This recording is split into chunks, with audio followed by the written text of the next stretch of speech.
राम राम जी सभी को, जय माता दी। उम्मीद करती हूँ आप सब अच्छे होंगे और हमेशा अच्छे रहो। स्वागत है आप सबका आपके यूट्यूब चैनल साक्षी विवेक गहलोत में। सबसे पहले आपका चैनल है, उसके बाद मेरा है, क्योंकि आप ही मुझे सपोर्ट कर रहे हो। तो मैं उसके लिए दिल से धन्यवाद करती हूँ कि आप मेरे दुख में शामिल हुए हो और मेरे दुख का हिस्सा बने हो, मेरे दुख को समझा है आपने। तो मैं आप सबको दिल से धन्यवाद करती हूँ, अपनी माताओं को, पिता को, भाई बहनों को, सभी को।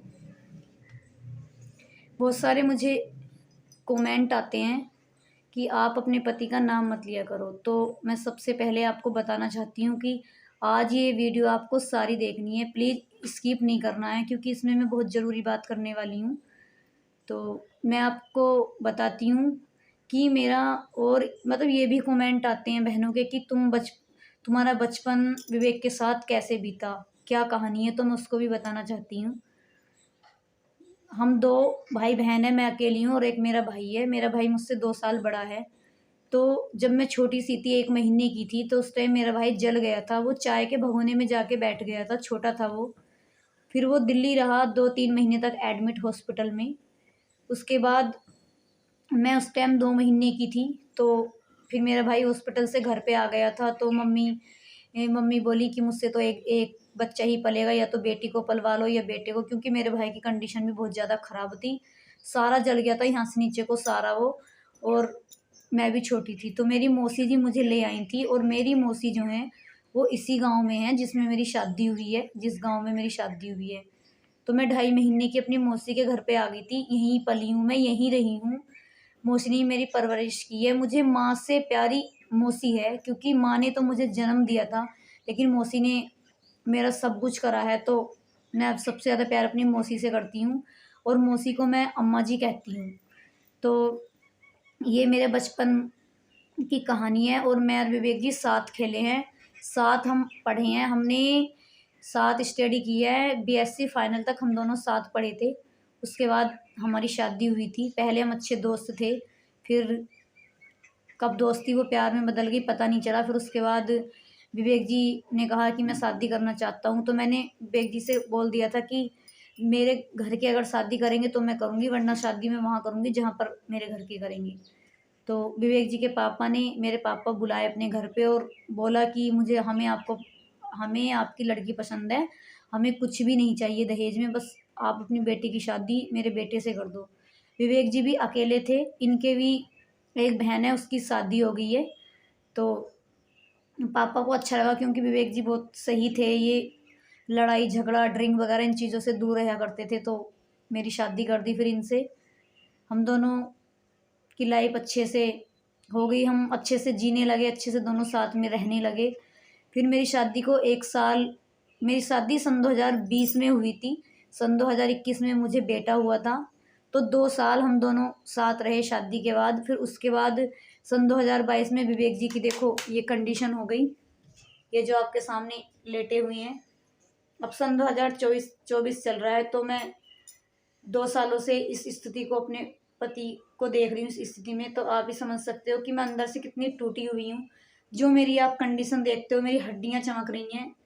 मैं पहले ऐसी नहीं थी, ये जो भी है मेरे पति की टेंशन की वजह से आज मैं ऐसी हूँ, क्योंकि मुझे विवेक जी से बहुत ज़्यादा प्यार है। हर लड़की को अपने पति से प्यार होता है, सबको होता है, क्योंकि शादी के बाद एक पति होता है जो हमारे दुख दर्द को समझ सकता है। तो वही कहानी मेरी है। मैं दिन रात घुटती रहती हूँ अंदर अंदर, किसी को अपना दुख भी नहीं बताती हूँ। हालांकि मेरे सास ससुर भी अच्छे हैं, मेरे मम्मी पापा, जो मेरे सास ससुर हैं, विवेक जी के जो मम्मी पापा हैं, वो मेरे भी मम्मी पापा हैं, तो वो सही हैं, लेकिन वो मेरा दुख थोड़ी कम कर सकते हैं। उनको भी दुख है, क्योंकि उनका भी अकेला बेटा है और इस कंडीशन में है। मेरी उम्र अभी ज़्यादा नहीं है, मैं 24वें साल में चल रही हूँ, और विवेक जी 26वें साल में चल रहे हैं। मुझसे 2 साल बड़े हैं, मेरे भाई के उम्र के हैं ये। तो बस यही है, और आज मैं आपको दिखाती हूँ कि मेरा बचपन कहाँ पे गुजरा था, कहाँ मेरी मौसी का घर है। आज मैं आपको अपनी मौसी के घर ले चलती हूँ, दिखाती हूँ, और अपनी मौसी से भी मिलवाती हूँ। तो प्लीज़ वीडियो को लास्ट तक देखना है, बिल्कुल स्किप नहीं करना है। मुझे आप सबके सपोर्ट की बहुत ज़्यादा ज़रूरत है। और मैं सोशल मीडिया से इतनी दूर रहा करती थी, ये जो हालात ऐसे पैदा हो गए हैं कि मुझे सोशल मीडिया पर आना पड़ा, और इस कंडीशन में अपने पति को दिखाना पड़ा। मेरी बहुत बड़ी मजबूरी हो गई है, और ना इनको 19-20 महीने हो गए इस हालत में। अगर मुझे सोशल मीडिया का शौक होता इन चीज़ों का तो मैं शुरू से आ जाती, लेकिन 1 साल तक हमने इनका इलाज करवाया अच्छे से, जब तक हमसे हुआ हमने करवाया। फिर उसके बाद मजबूरी ने मुझे सोशल मीडिया पे लाके खड़ा किया है, और मेरी जो सारी कहानी डली हुई है वो मेरी इंस्टा पर है, क्योंकि यूट्यूब पर तो मैं अभी आई हूँ, 2-3 महीने हुए हैं, शायद 4 महीने हो गए, और इंस्टा पर मैं पहले से ही हूँ, तो वहाँ मेरी कहानी डली हुई है।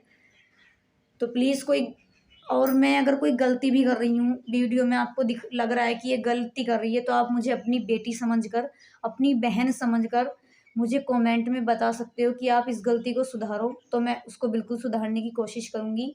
मैं किसी भी के भी कमेंट का बुरा नहीं मानती हूँ, क्योंकि आप जो भी कमेंट करते हो मेरे अपने, मुझे अपना समझकर करते हो, उसमें कहीं न कहीं मेरा ही अच्छा होगा, इसलिए आप कमेंट करते हो, तो मैं सबको दिल से धन्यवाद करती हूँ।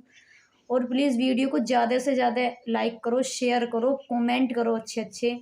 और मैं भी चाहती हूँ कि मेरे पति ठीक हो जाएँ, मेरा प्यार मुझे पहले के जैसा मिल जाए, क्योंकि हम दोनों की कहानी बहुत बड़ी है। हम दोनों बचपन से साथ रहे हैं, बचपन से खेले हैं, और दोनों साथ पढ़े हैं, दोनों पति-पत्नी बने हैं। तो और किसी की बिना मर्ज़ी के हमारी शादी नहीं हुई थी, सबकी मर्ज़ी थी, जैसे शादी होती है, ऐसी मेरी शादी हुई थी, धूम-धाम से बढ़िया हुई थी मेरी शादी, सब खुश थे। और सब आते हैं, अब जब भी मेरी मम्मी आएँगी, आने को बोल रही हैं वो 2-4 दिनों में, तो मैं आपको इस बार ज़रूर दिखाऊँगी मम्मी को, चाहे वो कितनी ही रोएँ, लेकिन मैं थोड़ी-सी वीडियो उनकी ज़रूर बनाकर दिखाऊँगी आपको। तो आइए चलते हैं मौसी के घर पे, आज मैं मौसी से मिलवाती हूँ। उनके घर में 10-15 दिन में जाती हूँ, रोज़ नहीं जाती हूँ, क्योंकि विवेक जी का काम भी रहता है और मैं थक भी जाती हूँ। उनका घर थोड़ा दूर है हमसे, ज़्यादा भी दूर नहीं है, लेकिन थोड़ा है, 4-5 मिनट का रास्ता है। तो चलिए, धन्यवाद। हो गई है तैयारी मौसी घर जाने के लिए। गर्मी बहुत हो रही है, तो मैंने नेकर बनियानी पहना रखा है इसको, टी-शर्ट इसकी लेके जा रही हूँ, वहीं पहना दूँगी। ये मौसी जी की कटोरी थी, इसमें मैं सब्ज़ी लाई थी अपने लिए खाने के लिए, तो इसको भी देने जा रही हूँ, उनकी कटोरी वापस करने जा रही हूँ। अम्मा के पास चलना है। तो भाई हम चल दिए हैं मौसी के घर, आज कई दिनों में जा रही हूँ मैं, थोड़ा दूर पड़ता है हमारे घर से। तो ये देखो, ये हमारा घर है। आ जा बेटा।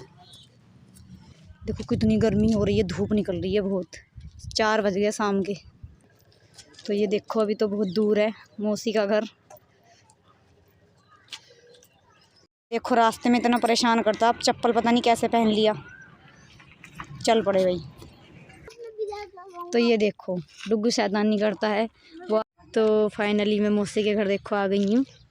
डुग्गू ने चप्पल निकाल दिए, ये मौसी का कुत्ता है। ओए कैसे देख रहे आप?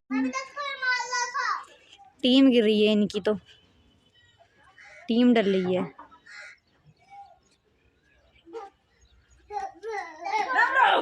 यहाँ पर चली है बच्चों की स्टडी, बच्चे स्कूल से आकर पढ़ाई करना है।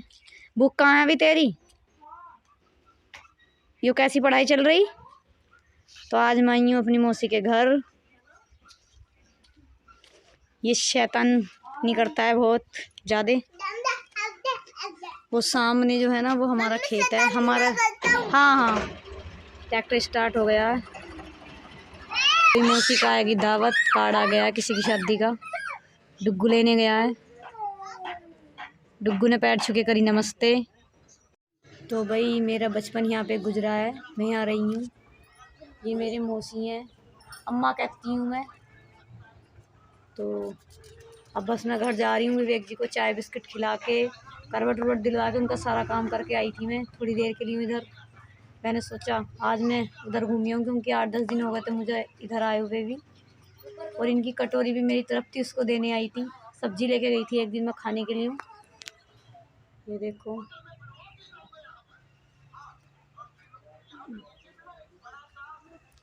तो कुछ अम्मा कुछ कहेंगी आपसे, बताओ भाई। इसकी साक्षी से ज़्यादा से ज़्यादा सपोर्ट करो, ये बहुत परेशान है, बहुत दुखी है, इससे ज़्यादा दुखी नहीं है कोई भी। तो भाई इन्होंने ही मुझे पाला था, मैं 2.5 महीने की आई थी यहाँ। हमने ही पाली थी, सब काम हम नहीं करे उसके, क्यों बहुत परेशान है। बस और कोई परेशानी नहीं है, सिर्फ विवेक जी की तरफ से ज़्यादा परेशान हूँ। बहुत पैसा लगा दिया हमने, परेशानी देखी नहीं जाए। तो मैंने सोचा आज मैं अपनी मौसी से, अपनी अम्मा से मिलवा दूँ। तो मैं तो आज मैं आपके लिए ही यहाँ आई हूँ, वरना मुझे 10-12 दिन हो गए आए हुए। मैं रोज़ नहीं आती हूँ क्योंकि विवेक जी का बहुत सारा काम रहता है, तो मैं नहीं आती हूँ। उधर मेरी भाभी बैठी हुई हैं, वो सोशल मीडिया से दूर रखती हैं, तो उनका चेहरा तो मैं नहीं दिखा सकती। और थोड़ी देर के लिए उनसे डुग्गू भी खेल लेता है, उसका भी मन बढ़ जाता है क्योंकि घर भी बेचारा वो परेशान रहता है अपने पापा को देख देख कर। बार बार पूछता है कि कब ठीक होंगे ये। उधर देखो शरारत कर रहा है बच्चों के साथ, बच्चे पढ़ रहे हैं, ये देखो शरारत कर रहा है बहुत ज़्यादा। इनके घर के सामने हमारा खेत है, वो सामने जिसमें गेहूँ है वही हमारा खेत है, इनके बिल्कुल जस्ट घर के सामने आ रहा है। तो अब मैं चलती हूँ घर पे क्योंकि मुझे आधा घंटा हो गया यहाँ आए हुए, तो अब मैं घर पे चलती हूँ, कभी विवेक जी को सक्शन वगैरह आ जाए। तो जिन्होंने चैनल सब्सक्राइब नहीं किया है प्लीज़ चैनल को सब्सक्राइब कर लो, वीडियो को ज़्यादा से ज़्यादा शेयर करो, लाइक करो, धन्यवाद। तो मैं अब घर जा रही हूँ मौसी के घर से। अब मैं जा रही हूँ, रास्ते में ये लड़का पड़ा है, ड्रिंक पी रखी है इसने। क्यों पीते हैं इतनी शराब जब झिलती नहीं है। ये देखो ये पी के पड़ा है। हाँ भाई उठ जा भाई, कैसा लोटा पड़ा है। गांव का ही लड़का है ये, और इतनी शराब पी रखी है कि रास्ते में लेटा हुआ है। पता नहीं क्यों पीते हैं, ड्रिंक क्यों लगा पीते हैं जब झिलती नहीं है। तो मेरी मौसी का घर मेरी घर से 5 मिनट का रास्ता है, 5 मिनट में पहुंच जाती हूँ। तो भाई अब मैं आ गई हूँ घर पे, मौसी के घर आज गमीना मारी गई हूँ। अब देखती हूँ अपने विवेक जी की कंडीशन, लेटे हुए हैं, ये देखो लेटी लेटी कर रहे हैं। मैं इनको शर्ट ले आई थी मार्केट से, 3-4 दिन हो गए तब लेकर आई थी। तो मैंने इनको वो शर्ट पहना दी थी, उससे इनको इतना पसीना आया कि 102 बुखार था। तो फिर मुझे शर्ट निकालनी पड़ी, ये मजबूरी हो रही है। अभी हमारी एसी चालू नहीं हुई है, अभी थोड़ा पैसों वैसों की दिक्कत चल रही है, तो लेकिन करवाएंगे 2-4 दिनों में।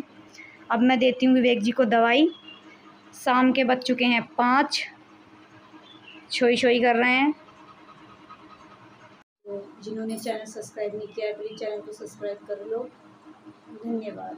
पता नहीं लोग इतनी ड्रिंक क्यों पीते हैं कि उनको ये पता नहीं रहता कि आप रास्ते में पड़े हो या घर पे पड़े हो। पीछे एक लड़का था वो रास्ते में ड्रिंक पी रखी थी उसने बहुत ज़्यादा, तो सड़क पे लेटा हुआ था। मैं उसको उठा तो सकती नहीं थी क्योंकि नशे में इंसान कुछ भी कह देता है, तो मुझे भी थोड़ा बच के निकलना पड़ा। लेकिन मुझे अच्छा नहीं लगा कि मैं उसको उठा नहीं पाई और बच के निकली हूँ, पर मजबूरी थी क्योंकि उसने ज़्यादा पी रखी थी, वो मुझे कुछ भी कह सकता था। और मेरे ससुराल का मामला है, लोग फिर मुझे ही उल्टा गलत ठहरा